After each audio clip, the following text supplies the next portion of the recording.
saya nak tanya, siapa kat sini yang biasa rasa tiba-tiba kaki dia jadi bengkak ataupun rasa panas-panas, sendi dia pun dah mula rasa menyucuk-nyucuk, kadang-kadang tu sampaikan kena kain ataupun kena selimut masa tidur pun dah sakit. Apatah lagi kalau korang nak jalan, nak jalan tu rasa macam pijak lantai tu, macam pijak kaca tu. Itu adalah semua tu yang saya cakap tadi tu adalah simptom gout yang dah attack korang, ataupun orang kata apa, uric acid dalam badan korang dah tinggi. Apabila benda tu jadi, apabila uric acid tu tinggi, so dia akan menjadilah simptom-simptom yang saya cakap tadi tu. Macam mana kita nak elakkan?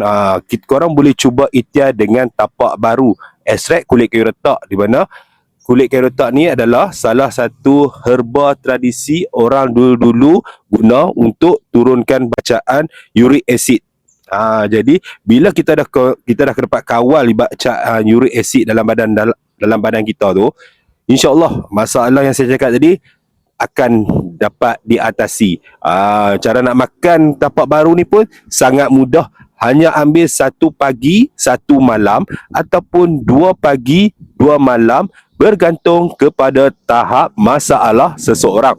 Jadi untuk siapa-siapa yang nak cuba, yang nak dapatkan herba tapak baru ni, korang boleh tekan di beg kuning. HQ Tengah ada promosi hampir 45%. Dapatkan sekarang.